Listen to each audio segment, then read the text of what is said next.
The day you sell and leave the business, no one cares about you. I've never met a founder who sold their business and then was as happy running the business for someone else as they were running their own business. What do you see as common for founders that they constantly always do after exit? Number one is, I think it's a very important question for founders to ask themselves, what is enough and what are they willing to do to get there to create that outcome? everyone thinks that they're going to advise other startups and angel invest. 95% of people do this, and for the vast majority, it ends up being like a phase. One of the things that emotionally founders have to do is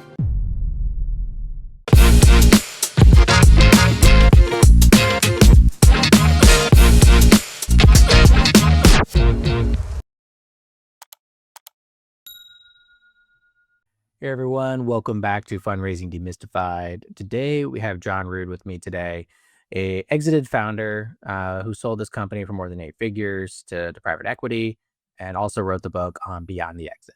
John, welcome to the show. hey, Jason, thanks for having me. It's good to be here. Now, I'm excited to talk about your experience and what you've done, but to give the audience a little bit of color, you built a material business. You spent years building it, and you had what most founders dream of is, an 8-figure exit.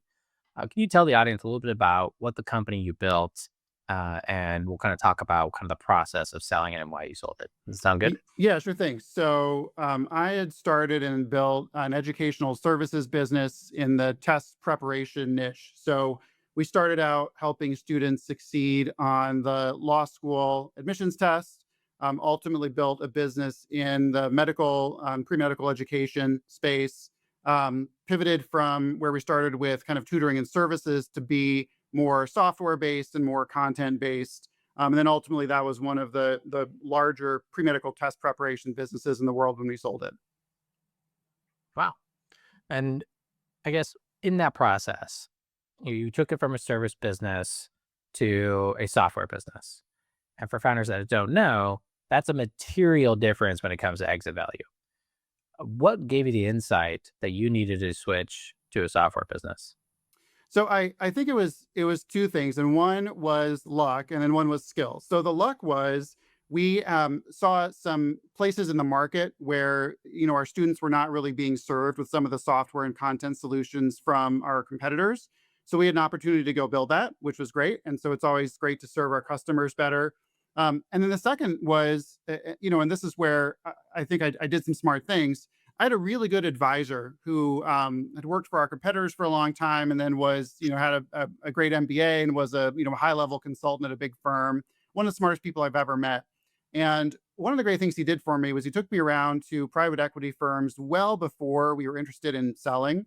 And just said, hey, sit down with these people, meet these people for 15 minutes, talk to them, see what they want, see what kind of businesses they want to buy. And sure enough, exactly as you had said, a small tutoring business is not really worth very much, but a scaled business with software, content, tens of thousands of students is worth much, much more.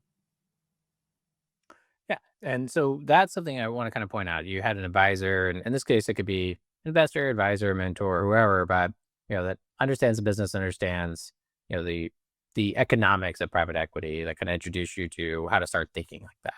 At what point in your journey did they kind of introduce you to this concept of private equity and those conversations? I think we were probably 5 or 6 years in, and we ended up selling when we were 8 years in. So, I think we were big enough to have those conversations. Like, it would have been a little absurd to go to the, downtown high rise and sit down with the full investment team and say, to your point, I've got a $100,000 tutoring business. Like, that's just not the way to create the right relationship.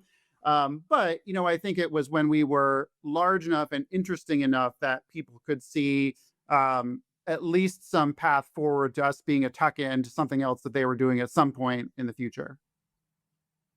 And so you started those conversations 2 years before you actually ended up selling. And I think that's probably what led to maybe a more successful outcome. So I guess walk us through from the spark of like, okay, now I know what the end goal is. That's going to maximize enterprise value if I do X, Y, Z.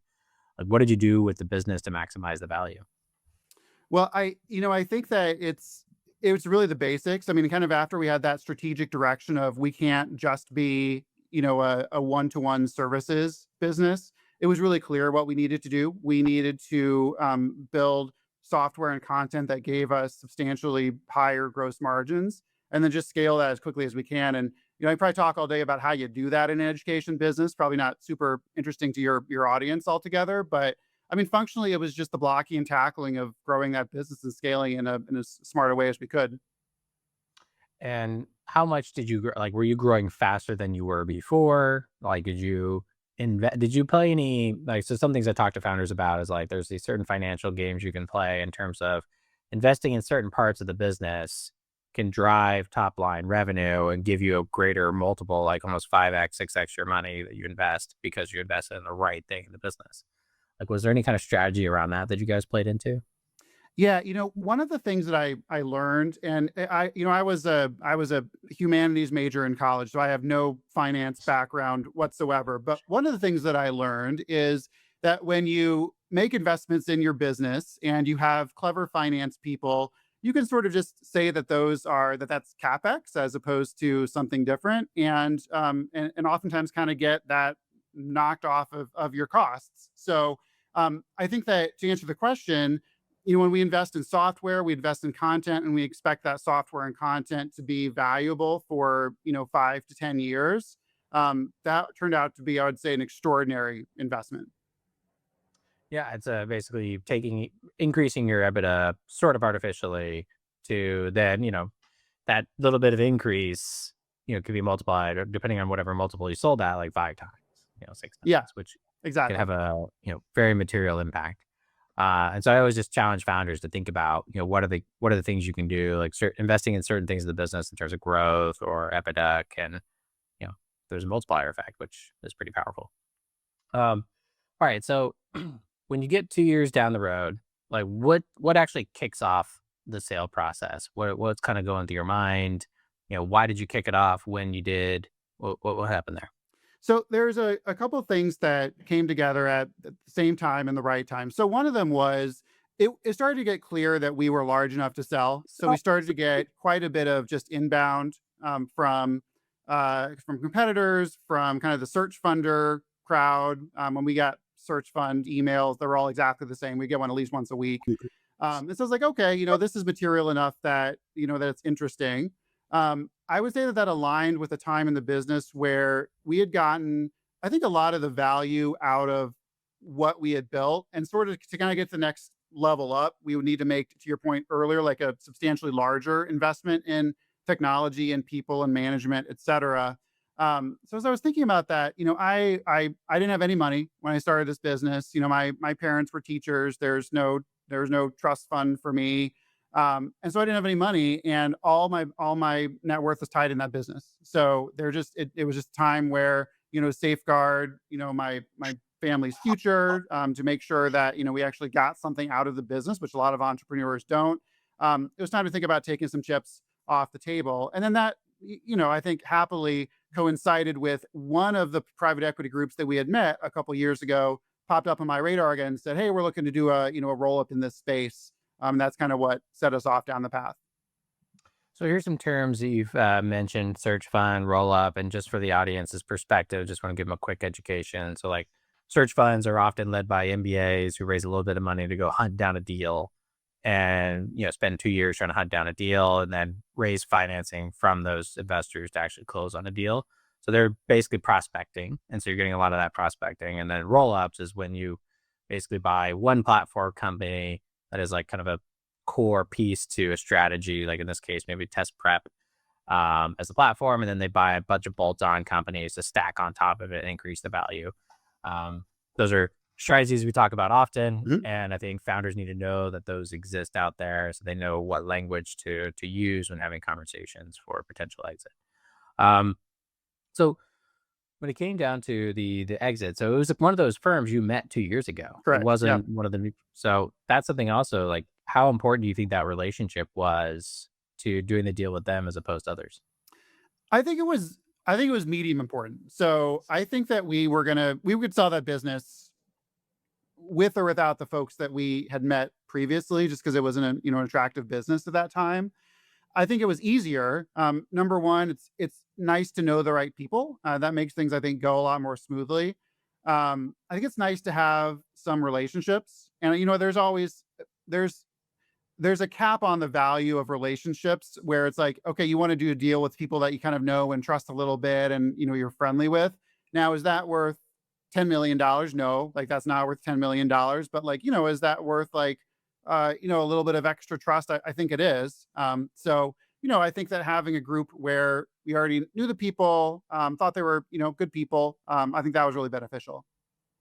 Yeah, and being able to having done that little bit of a road show early on helped kind of set the stage for what inevitably happened 2 years later. And Yeah. and when you ran your process, did you hire a banker? Did you guys do it yourselves? Like, how did you guys go about running the process and letting the world know you're ready to sell? Yeah, we hired a banker. I think that it was probably the market would describe it as a limited process. So we went out for a relatively select number of buyers because we already had an offer on the table that was, I think, pretty good. So it was just a matter of figuring out, was that top dollar? Was there more that we could do? And so I don't actually know if that was the right approach or not. I think that it's always I don't know a single entrepreneur after talking to hundreds of them who doesn't kind of Monday morning quarterback their sales process. And the challenge of it is that when you make a mistake, you make a mistake in like your daily life or whatever, like, like whatever, like you could have bought milk for 10 cents less at the different store or whatever, like who cares? But like if you make a mistake in your M&A process, it costs millions of dollars. So I just, there's some entrepreneurs probably that have said that they did it perfectly, but I don't think I know any. So did I do it perfectly? No, I don't think so. But I think I did as best I could at the time. What would you have like? What were some of the things that you would have changed when it came to the running the process piece? I think we could have gotten more buyers involved. Um, I think that, yeah, I mean, I think that that's probably the big one that stands out. But again, it's tough to complain about it because what were my goals in this process? I wanted to have chips off the table. I wanted to let the company continue to grow without every dollar coming out of my bank account, and we succeeded in those things. I think that's a very reasonable perspective. And you mentioned kind of founders playing Monday morning quarterback and like what could have been, what could have happened. And like when we sold our company to Walmart, there's a lot of Monday morning quarterback, what we could have done better and blah, blah, blah, blah, blah. That would have made material changes and so on. So it's something that I think is a pain for all founders to go through. But I think what you said there, it's like, well, you still ended up accomplishing your goal. Could you have gotten more? Could you have, say, been greedier or like reached for more? Yes, possibly. But you never know what happened. You know what you know now, and you have what you have now versus what could have maybe not happened or did happen. And I can speak from experience. I had a board member get greedy, and we all lost a lot of money. Yeah, yeah, and He wanted more and pushed, and we lost the deal. and And maybe worse deal. what's interesting about it is that Monday morning quarterbacking to me is totally divorced from any actual utility that people usually could get from having more money. So I've had these conversations with people that got $100 million in proceeds, and are modest people, like they don't need their own private jet, like functionally have no utility, like they could lose 80% of their money and their life would be totally the same, but are still going to Monday morning quarterback their process, right? So I think one of the things that emotionally founders have to do is just make sure that they kind of go through this process of thinking like, well, wait a second, like I have enough. So, if I had more, it would not change my life. Like, yes, I could have been like, like a big, strong man and gotten max top dollar. But that doesn't matter. Like, it just doesn't actually matter in people's lives. So I think there's a process where we kind of learn not to let that wake us up in the middle of the night, like 1 year, 3 year, 10 years later. It's so important. You mentioned the word enough. And I think that that's often a challenge I have with founders when we first engage, because we're always helping founders like ultimately the end game is some kind of exit, but there might be a couple milestones to get there. And they're looking like, oh, I want to be $1 billion company. It's like, do you really? Like, is that really the life that you want to live for the next like 10, 15 years? And it's like, if you had $20 million versus $100 million, would that be a material change in your lifestyle from how you perceive yourself today? And it's like, no. It's like, but if you sold for $20 million in 2 years versus doing this for 10 years for $1 billion, like, what's actually going to change? What's worth, having that security sooner, whatnot. So I think it's a very important question for founders to ask themselves, what is enough and what are they willing to do to get there, to create that outcome. So Totally. you sold the business. Yay. But what happened after? So I worked in that business for 2 years under our new owners, which was, again, like it was pleasant people. We had no problems with the deal. Like, the money came, the things happened that people said would happen. I think there's always a transition when you've been an entrepreneur, functionally your whole career, and then, suddenly you have investors and bosses. It's just different. So after 2 years of that, it was time for me to move on. And then I was trying to figure out what to do next, like what to do with my life. And it was surprisingly hard. And, one of the things that surprises me still is that I tend to be a very introspective person. So, like, I journal, I think about, the scope of my life and all this stuff. And just like that's the stuff that I do. But I don't think I ever really sat down like before the sales process and said, here's exactly what I want my life to be like, after I leave this company eventually and however long that takes. And so when I got out of it, I didn't know what to do. And that was a real struggle for a while in my life. And I guess that ultimately led you to writing this book. Yeah. So I tell people I wrote the book for two reasons. One of them was utterly selfish, which is I'd always wanted to write a real book. I mean, I've got my name on 10 test prep books of medical terminology, but that's not really what I had in mind. Exhilarating. Yeah. Like when I thought, as a kid, I thought, what am I going to do? It's like, well, probably write a book in my life. So I wanted to do it and I did it. So that was great. The less selfish reason was, I really think that this is a part of kind of the entrepreneurial journey that people don't talk about very much. I've heard it described as like the dark underbelly of the world of entrepreneurship, where we think we're working really hard to get to a goal, we get the goal, and then people aren't happy. And that was my experience. That's the experience of, I interviewed 70 people for this book with exits from 1 million to 700 million. Um, varying degrees of happiness and kind of, I guess, success in post exit life. Um, but universally, it was not as easy or not as smooth as people might have thought it was going to be. Like, basically, no one took the money, went to live on the beach, and was like served like tiki drinks for the rest of their life and was totally happy. That didn't happen. Yeah, I always think it was like the visual of like what if the coyote caught the roadrunner? It's like, okay, well, Yeah, now what? right. It's like, okay, you got the Exactly. roadrunner. It's like, okay, you got everything you've been working for your entire life. You suffered and miserable pain to get to, and kind of now what? And so I guess kind of you across interviewing over 70 founders that have sold their companies, what were some kind of the underlining themes that you saw that you know would be important for founders that haven't got there to know? Yeah, so there's a couple of things I would point to. The one that I think is most helpful for founders that are still like on the journey is basically no one planned well for their life after exit. And there's a couple reasons that I found, both in my own experience and the folks that I talked to, for why that happens. One of them is from an identity standpoint, we can't think about ourselves as anything other than entrepreneurs, right? So that's just like that's what we are. We wake up thinking about our business, we fall asleep thinking about our business, and so it's hard to imagine anything else than exactly that. So I think like that's a big challenge. Secondly, I think that the sales process for virtually everyone happens so quickly. There's just not a lot of time in there to really sit down and think like, what do you actually want? A lot of people in were in kind of positions similar to what I was in, where you've got a mid-sized business, you just get some demand for it, and then you get an offer, right? And the offer kind of comes out of the blue, and it's good enough that you have to consider it. And so for folks like that, like in my situation, when the offer came, like I hadn't sat down and thought, like, what do I want, the next 30 years of my life to be like? Um, and when you don't do that, then you kind of get in the sales process and it's like rolling a boulder downhill, right? Like, and everyone wants you to just get to close because everyone in your world is now financially incentivized to get your deal to close. Your banker, your lawyer, your accountant, whatever. And so there's just not a lot of time to think about that. So one of the things that I think is really important is making sure that people think through really holistically, like, what do I actually want to have happen when I leave this business? The other reason why that's so important for folks on the journey is because I think that it informs the kind of deal that they want to have, right? Because if you've never thought about this and suddenly, so a private equity group comes in and says like, well, we want to buy 70% of your business, but you have to stay on as general manager for, 4 more years to, to grow this or whatever.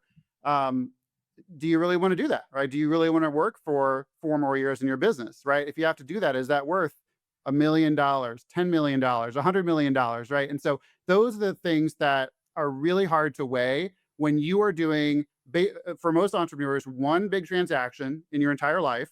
Right? You only get one chance to do it. And if you kind of mess that up, like the costs of unrolling yourself from a deal that you end up not liking the terms of can be really challenging. You're likely having trouble raising money or selling your company. Personally, I've had 4 exits and I've raised over $145 million. If you want a free coaching session with me, just like, subscribe, and leave a comment down below letting me know what you think of today's video for a chance to win a free coaching session with me. I'll select 3 winners every single month. You just have to like, subscribe, and leave a comment down below for a chance to win. Now, onto the video. Yeah, it completely can derail a founder post exit. There's many people that go into a state of depression after losing a sense of identity or doing the deal in a way that, again, they Monday morning quarterback too often. So you kind of talk about this like mental preparation prior to, but like, what are the tools or like resources or networks that exist out there for founders that are feel like they built a material business and want to know their options? Yeah, totally. So I think there's a couple good things to do. So number one is just learning from other folks that have done it. So at the risk of over self promotion, like I wrote a book on how to do it. There's a couple other good ones too, about the same topic that I think folks should take a look at. I'm happy to put those in the show notes. So number one is learning from books and articles. Number two is learning from other entrepreneurs. So one of the most impactful things that I did in my business was join Entrepreneurs Organization. And now there's 10 of the YPO, Hampton, et cetera, et cetera. There's a ton of those now. So those are where, that experience oftentimes lives, and it's hard to just kind of meet people who have sold a big business before, but that's the way that you do it. And then the third way is there's lots of tools that you can kind of use for life planning. And I talk about a lot of them in my book. Happy to, talk about them now. But I think just like sitting down in like away from your business and away from your family, like really truly taking like 1 to 3 days to disconnect from everything and, thoughtfully like journal and do exercises about what you want in your life. Like that, I think is ultimately how people get to the right level of self-confidence to then go get the deal that makes them happy. No. Incredible advice. And it's, starting those conversations. I know it's like hard when you're a founder and you feel like you're running the hamster wheel and like you got to keep everything going all the time. But it's important to start making those connections after you kind of hit probably like 1 million in revenue. And that's kind of when the yo kicks in, is after you hit Yeah. 1 million in revenue. It's when you can start joining these types of groups and getting exposure and having these conversations. Um, so when it comes to the post exit, so you kind of talked about the psychological impact, what do I do? But like, what do you ultimately recommend that they, start exploring? Like, where do you see founders kind of, what I would say, what do you see as common for founders that do exit? Like, what are the 1 or 2 or 3 things that they constantly always do after exit? Totally. And it was remarkable how quickly these patterns developed when I started to do this research. Here's the things that founders do that turn out to be sometimes helpful for them and sometimes unhelpful or unhealthy. So number one is everyone thinks that they're going to advise other startups and angel invest. Like 95% of people do this, and for the vast majority, it ends up kind of being like a phase. And I drew this diagram after seeing this pattern over and over, where like you exit your business. One of the things that happens is people stop like talking to you, like unless you're like Elon Musk or like really really well known, like you're like Reid Hoffman or something. Like if you're me and you run like a little education business, the day you sell and leave the business, no one cares about you, right? You're not on the news, and there's this constant cycle of your employees need you, your vendors need you, your customers, all that goes away, right? And so a thing that people do to kind of fill that lonely gap is angel investing, because then just like manna from heaven, all of these really smart young people start like calling you, and they're like, "Oh, Mr. Rood, I just need a minute of your time." And it's like very flattering, And right? To have like, $50,000. yeah, exactly. Um, so then you do angel investing, and again, like if you're someone like me, you may be in a different situation. Like for someone like me, I don't know a lot of Silicon Valley people. Like, I'm not well connected. I'm not a top investor. So the deals that fall to me are not the top deals, right? So like I'm like the proverbial like dentist from Akron, right? Where like the deals that I get are like just like the worst. And and You actually have so, money. I'm gonna go after yeah, you. I yeah, don't. exactly, exactly. So you do that, you make some angel investments, whatever. All the young people that really wanted to talk to you after the check clears never want to talk to you again, right? Like maybe they send you an update every year, like if you're lucky, maybe not. And then tax time comes, and now you've got like 35 K1s that you're trying to track down from these 23-year-old kids running businesses where you invested $25,000, which is not an amount that you even care about. Um, and then you like get out of angel investing and put your money in mutual funds, right? Like I see that pattern over and over. So angel investing is a big one. The other obvious one that people do all the time is they start another business. And I've got some other business things. Like I don't think it's wrong, but I think there's a emotional risk that entrepreneurs take where they get out of their business like 2 weeks later. They start to kind of get antsy, like they're like no one's calling, like no one needs me. Am I washed up at 35 or whatever? I'm going to start their business right away, right? And the reason I think that that's risky is if you don't take time to like sit with that discomfort, like sit with that loneliness and with those feelings, I think you're just kicking that can like down the road of trying to figure out like who you actually are, what you actually want in life. So again, like a lot of the people I talk to have second businesses. The ones that are happy are the ones that were really thoughtful about what kind of a business do I want? Why do I want to do this? Because like it's not for money, right? So there's got to be a reason why I want to have another business.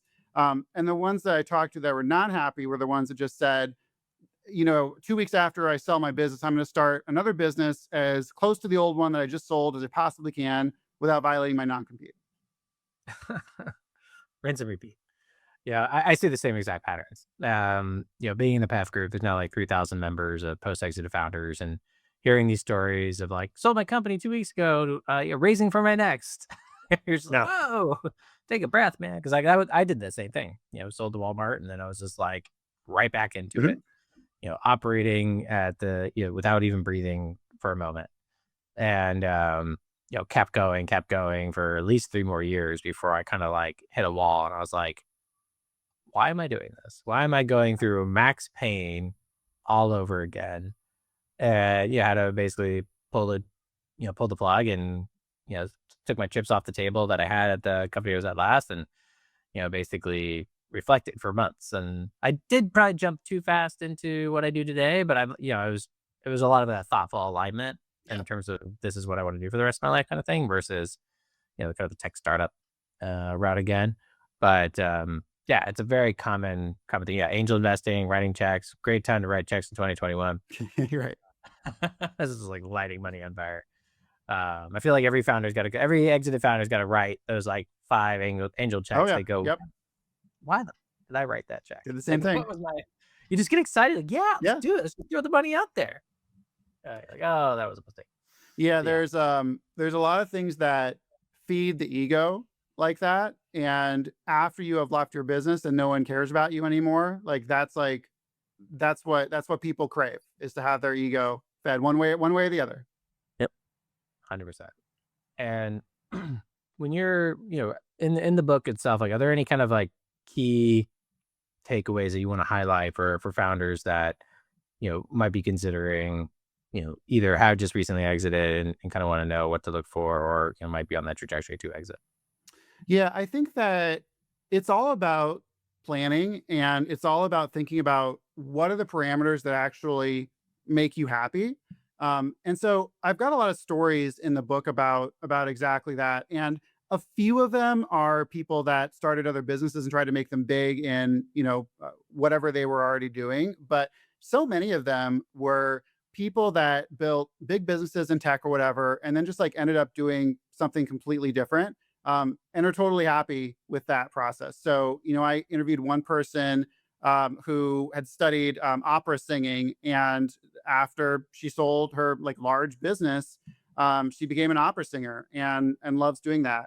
My all-time favorite story, though, I have a prop for it too, is I talked to this guy who had a big what was it was like a technology integration provider, like in the 90s, like when that was like a thing where you could make a lot of money, like like putting software on people's computers at their office.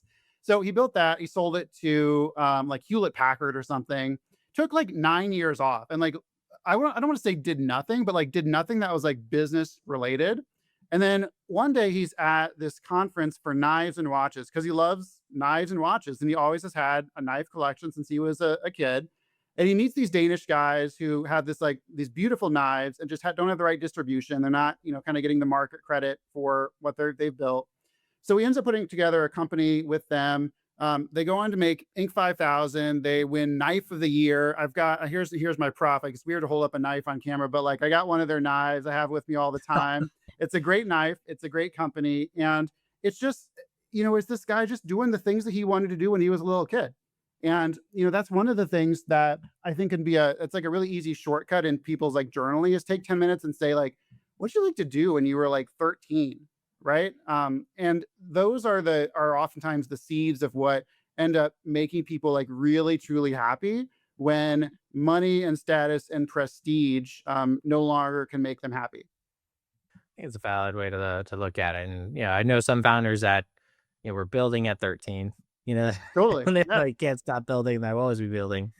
And then you have others that kind of tinkered in something and fell into a business that ended up becoming of material value, and kind of reflecting back as it's definitely being an entrepreneur. There is no easy path. Sometimes it might be look easy on the outside in terms of what's actually going behind the scenes. Everything's always on fire. There's always like a issue that's arise, and but as a founder, you're gonna be like, no, everything's fine here. Nothing's wrong. Everything's good. Please be our customer. Please buy us. Yeah, it's to your point, it's never fine, and people miss that. Entrepreneurs miss that. Um, just like the number of people who, go from everything being on fire and then like everything is perfectly fine, and then that drives them like functionally insane is like very high. So it's about like how do you fill that niche? And that's what the work is about, and it's real work. It's like a complete reset button for a lot of people. Just how do they self reflect? There's coaches. There's a whole industry Totally. servicing founders after the fact. There's books. There's coaching. There's all kinds of retreats and experiences for founders that kind of fall into it. It's like, oh, woe is you. You have millions of dollars to cry into it at night, but it's a real problem. It's like still a human. You still have your problems change, but it's always an interesting adventure. Kind of after that point. Um, from here, like, what would be some advice to founders that are getting ready for the exit? And when you think about kind of what you had, that mentor that was like 2 years prior to an exit, like what would be your advice to go seek that mentor or to kind of get ready for the exit? Totally. So I've I've got the functional advice and I've got the emotional advice. And the functional advice is kind of exactly what you said, which is that you have to find people that you trust that have done this before. And that's where I think the wisdom that you get from joining, YPO or whatever. I think that's a great way to do it. In the absence of that, like studying, like, I mean, literally exactly your podcast and the podcast of the other folks that are talking about these issues, I think are really important. So I think finding out what those options are important because that again, like that molds the kind of deal that you want to ultimately end up with, right? Like everyone, like I think one of the things that you don't know if you've never sold a business or never been through the process is there's a headline number, but under the headline number, there's a lot of red tape, right? And so there's how much do you sell versus, how much do you roll over if you sell the private equity? How many years do you have to stay with the company? Like, what's your obligation level? What if you hate it and you want to leave? And those are the things that I think that people don't really consider, but have such a huge impact ultimately on your happiness once you're out or once you're at least like have gotten the first check. I think one piece of advice that I always give folks, and I try to say it in a very neutral way, but I've never met a founder who sold their business and then was as happy running the business for someone else or like working for someone else as they were running their own business. I've never met someone like that. Maybe they exist. And oh, is that was you? No. I'm just saying I'm Oh, the okay, problem. okay, I yeah, can't work with someone yeah, else. maybe Yeah. you're the one. But so like, however happy people think they're going to be after they sell, if they're still in their business, I always say like discount it by 50%. So if you think your life is going to be better after you sell at work, like nope. If you think you're going to be miserable working for someone else, like it's going to be even worse than you think. And that's not anything to do. That doesn't mean that any of the people are evil, right? Like that doesn't mean that your new boss is going to be mean to you. It doesn't mean that like that anyone's like done the wrong thing. Like we're just entrepreneurs. And so I think that people that, kind of think about that really hard and think through like, well, wait a second, like, what does it mean to have a 2-year earnout where I earn $5 million, right? Like if I hate this on day one, will I actually leave and lose $5 million, or will I burn 2 years of my life, which is irretrievable? So I think when you're kind of in those first stages of thinking about selling, like that's really important to give some thought to. Yeah. No, I think that's valuable input. And we talk about that with founders we work with in terms of like a deal structure. It's like, you know, those early conversations when terms start being tossed around, having a good idea of what you truly want post exit, materially changes the outcome. It's like, earnouts can be very complicated in terms of whether you get paid. And it's like how much control you have, how much control you don't have, how involved you have to be, how much of the reins going to be pulled against you. And it's like the stress that can cause. And if you've already made a material exit, do you really need that extra, couple mil that might, come in after the fact? And so I always think it's a very good conversation point to have with founders that they start to explore that. And then I guess for founders that are listening today that might be in this situation, might want access to your book, might want to reach out to you, what would be the best way for them to learn more about you and the book? Sure thing. So you can find me on LinkedIn. Communicate with people all the time there. The book is called Beyond the Exit, so it's on Amazon. There's a paperback, audio version, etc. And then the website for the book is beyondtheexitbook.com. So I'll put that in the show notes, I'm sure. Feel free to jump on there. I've got an occasional newsletter that I send out. I don't do it every week, but I try to make it good when I do it. So that's a good way to stay in touch as well. Well, let me ask you outside of the book and maybe some general advisory, like what do you do now? What was your post exit path? Yeah, sure. So I think it took a long time to get here. But what I settled on was that there's 4 things that I want to be in my life. So one of them is, and the most important, honestly, is a good father and husband. So I spend obviously more time with my kids than I did before, which is great. They're now at the age where like they come home and they're like, "Daddy, we want to go play with our friends. Like, get out of my way." So, so that's not as important, but that's still important to me emotionally. Number 2, I want to give back to my community. So I try to do, I do some volunteer work, some board work locally in the community. Number 3, I want to keep learning, and number 4, I want to keep teaching. So functionally, what that's meant in my life is I do a bunch of training stuff in the AI world, which like if I sat down and said, what's a great business to start where I can maximize my money, like AI training is not it. Like I would pick something else, but I just love it. Like I love to learn things and then teach them to other people. I've loved that since I was a kid. And that's kind of what makes me happy. So I'm doing a lot of that. Slightly adjacent to test prep. It is. Yeah. I mean, it's not an accident that I was in test prep either, Yeah. No, that's good. but does not violate my non-compete, importantly. Yeah, exactly. That's the key No one's thing. knocking on your Yeah. door Yeah. saying Just to you be can't do clear. that. Yeah. So Jason, as you were saying earlier, like adjacent to, Yeah. yeah, but not non-competitive. Well, John, it's been an absolute pleasure having you on the show and like sharing your experience, and glad that people are like you are writing these books to help founders just know that there are answers for you out there, and that could be a starting point to like learn the language and learn the expectation you need to have as a founder for preparing for these, like you said, like once in a lifetime, very large transactions. Very rare that someone goes through it twice. So thanks for coming on the show. Appreciate it. We'll make sure that all the links are in the show notes down below. Jason, thank you. It was a fun discussion. Thank you for watching today's episode. As a reminder, I'm your host, Jason Kirby. I have built and sold multiple companies with over 135 million in transactions as either a founder, operator, investor across multiple industries. I'm currently the managing director and founder of Thunder.vc, where we help companies and founders at all stages navigate what capital to raise and who to raise it from, and help improve companies' odds of raising capital. If you need help, reach out to us at help.thunder.vc. If you like today's show, please share with your friends, give us a like or a comment down below. And as a reminder, this show is published weekly. And to get notified of new episodes and our newsletter, be sure to go to our website at join.thunder.vc. And if you sign up today, I'll send you a few freebies on how to negotiate a term sheet, how to get a free list of relevant VCs, and much more. That's it. No more shameless plugs. Thank you, and see you next week.